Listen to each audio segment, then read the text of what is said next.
भविष्यात संजू परब या ठिकाणी आमदार असतील का काय? नाही, या वाढदिवसाच्या निमित्तानं स्वतः दीपकभाई केसरकरांनी देखील सांगितलं की आमदारकी जाहीर करण्याचा हा कार्यक्रम नव्हता, हा संजू परबांना शुभेच्छा देण्याचा कार्यक्रम होता. आणि आम्ही सगळ्यांनीच सांगितलं की आमदार होत असताना आपण जर विविध विकासाची कामं केली, जनतेची कामं केली, तर जनतेमधनंच आमदार होण्याचा आवाज उठत असतो. आणि हेच भाषण आणि हेच मार्गदर्शन माननीय दीपकभाईंनी केलं. त्याच्यामुळे कुठेही दीपकभाईंमध्ये आणि संजूमध्ये वेगळं कुठचं तरी कॉम्पिटिशन सुरू झालं आहे अशातला भाग नाही. उलट दीपकभाईंनी स्वतःच्या वयामधल्या अंतराचा उल्लेख देखील केला. एवढ्या खेळीमेळीच्या वातावरणामध्ये हा कार्यक्रम पार पडलेला आहे. तुम्ही आज जर असं म्हटलं तर एकूणच संजू परब यांच्या पुढच्या आमदारकीबाबत चर्चा होत असताना हे दीपक केसरकर यांच्या निवृत्तीचे संकेत मानायचे का? हे परत एकदा सांगतो की दीपकभाईंनी स्वतःच्या भाषणामधनं जे मार्गदर्शन केलं आहे ते आमच्या सगळ्यांच्या दृष्टीनं महत्त्वाचं आहे. अजून आमदारकीला 3.5 वर्ष आहेत. त्याच्यामुळे ही चर्चा कार्यकर्त्यांची भावना असते की जे माझ्यासोबत काम करत असतात, जे अन्य पदाधिकाऱ्यांबरोबर काम करत असतात, तो पदाधिकारी त्यांना मोठं व्हावा अशी अपेक्षा असते. त्या भावनेतनं काही लोकांनी ॲडव्हर्टाईज दिले आहेत, काही लोकांनी भाषणं केली आणि त्याच्यावर आम्ही भाषणं करताना सांगितलं की नेत्याचा आशीर्वाद, नशिबाची साथ आणि मतदारांचा आशीर्वाद असल्याशिवाय कोणी आमदार बनत नाही. तो प्रयत्न आशीर्वाद मिळवण्याचा संजू परबांनी करावा. आढाळी एमआयडीसी 4,000 कोटीचा आता तुम्ही संजू परबच्या याला 4,000 कोटीच्या प्रकल्पाचा MOU हा आमच्यासोबत होतोय. सोलारचे पॅनल बनवण्याचा हा प्रकल्प आहे. याच्यातनं 1500 ते 2000 लोकांना त्याच्यातनं रोजगार मिळेल. आता जे 47 उद्योजकांची अडचण झालेली होती जागेमुळं, ते देखील 47 जागा प्लॉट्स हे उद्योजकांना देण्याचा आम्ही निर्णय घेतलाय. त्याच्यातनं देखील 1200-1500 लोकांना रोजगार मिळणार आहे. संजय राऊत यांनी या निमित्ताने संजू परबच्या ह्याला वाढदिवसाला हे गिफ्ट समजायचं काय जनतेत? नाही, हा योगायोग आहे ना. मल्टी स्पेशालिटी हॉस्पिटलची मीटिंग संजूच्या वाढदिवसाच्या निमित्तानं झाली. ही चिठ्ठी मला आजच योगायोगानं आली. हा योगायोग आहे.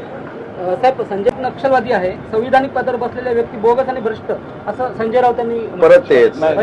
तुम्ही पण एवढे जिद्दी आहात ना की ज्या म्हणजे पत्रकार परिषदेवर आम्हाला बोलायचंच नाही, त्या पत्रकार परिषदेवर बोलल्यामुळे नाहक काही मंडळी मोठी होतात. त्याच्यावर मी कशाला उत्तर देऊ? साहेब, तुम्ही आता जे काय आहे ते सर्वोच्च न्यायालयामध्ये सुरू आहे, जे काय आहे ते निवडणूक आयोगामध्ये सुरू आहे. ते सगळे विद्वान आहेत की नाही? आणि ते तर न्यायाधीश आहेत आणि न्यायव्यवस्थेवर आपला विश्वास असला पाहिजे.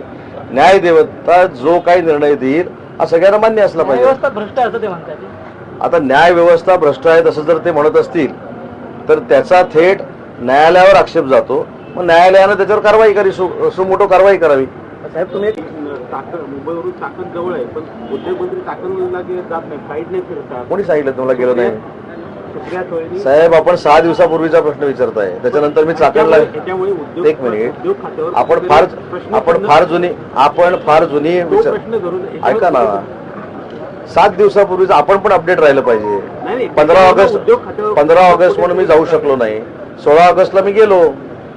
त्याच्यामुळे आपण देखील आधुनिक जगामध्ये अपडेट राहिलं पाहिजे. आणि नुसतं गेलो नाही, 16 तारखेला मिटिंग घेतली आणि 17 तारखेला सकाळी त्यांना अपेक्षित असलेलं पत्र पण दिलं. त्याच्यानंतर त्यांच्या टीकेला कशाला मी हे करायचं? त्याच्यापेक्षा उद्योजकांनी जे सांगितलं ते महत्वाचं आहे मला, की उदय सामंतांनी जी मिटिंग घेतली ती सकारात्मक झाली आणि आमची शंका दूर झाली.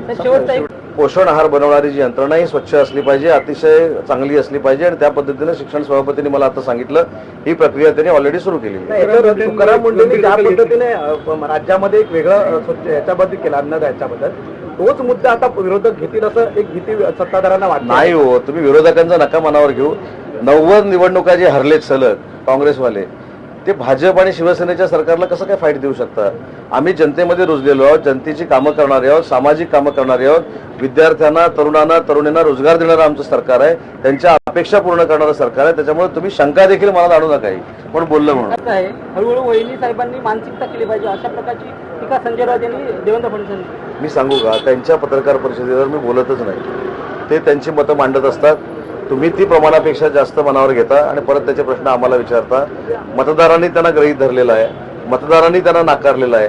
त्या पद्धतीनं आम्ही देखील त्यांच्यावर बोलणं म्हणजे त्यांना आहे त्याच्यापेक्षा मोठं करणं, अशा पद्धतीची राजकीय व्यवस्था होऊ शकते. एकनाथ शिंदेकरांनी निकालाची वाट न बघता पक्ष आणि चिन्हाचा लिलाव केला अशी टीका सुद्धा त्यांनी केली. नाही, हे ठीक आहे ना. हे ते गेले 4.5 वर्ष म्हणतात आणि मी त्याच्यावर जबाबदारीनं सांगतोय की ते संजय राऊत साहेब रोज अशा पद्धतीची पत्रकार परिषद घेतात म्हणून युबीटीचं अस्तित्व आहे महाराष्ट्राला, तुम्हाला, मला, पत्रकारांना जाणवतं. गेल्या 4-5 दिवसात सर्वोच्च न्यायालयाची ते पंतप्रधान पदावर सुद्धा दावा करू शकतात. त्यांची राक्षसी त्यांचंच म्हणणं आहे नाही, त्यांचंच म्हणणं आहे ना. आता त्यांच्या प्रत्येक गोष्ट, आपण सिंधुदुर्गच्या विकासावर बोलू. 4.5 वर्ष तुम्ही पण हेच ऐकताय, मी पण हेच ऐकतोय, लोक देखील हेच ऐकतायत, आणि म्हणून त्याचं उत्तर दिलं ना मी. 1 नंबरची युबीटी या सगळ्या गोष्टींमुळे 7 नंबरला गेली. काय म्हणजे सर्वोच्च न्यायालयामध्ये सुनावणी चालू असताना त्यांच्यासारखं मी काहीतरी बोलणं हे लोकशाहीला धरून नाही. आम्ही आमची भूमिका सर्वोच्च न्यायालयामध्ये मांडलेली आहे. आम्ही आशावादी आहोत की आम्हाला न्याय मिळेल. विरुद्ध ओबीसी असा लढा सरकारला करायचा आहे असं त्यांनी एक वक्तव्य केलं. अजिबात नाही. भास्कर जाधव साहेबांचा हा गैरसमज असेल. ओबीसी समाजाचं काहीही कमी न करता मराठा समाजाला न्याय देण्याची भूमिका ही सरकारची आहे. तीच भूमिका एकनाथ शिंदे साहेबांनी मुख्यमंत्री असताना घेतलेली होती. आता तीच भूमिका आदरणीय देवेंद्रजी फडणवीस साहेबांची आहे. उद्योग मंत्रालय शिवसेना आणि धनुष्यबाणाचा लिलाव केला अशा प्रकारची टीका त्यांनी केली. याच्यामध्ये नवीन काहीच नाही ना. 4.5 वर्ष हेच करतात ते, आणि 4.5 वर्ष हे केल्यामुळं युबीटी प्रत्येक मतदानामध्ये, प्रत्येक निवडणुकीमध्ये 7 नंबरला गेलेली आहे. हे देखील त्यांच्या लक्षात येत नाहीये.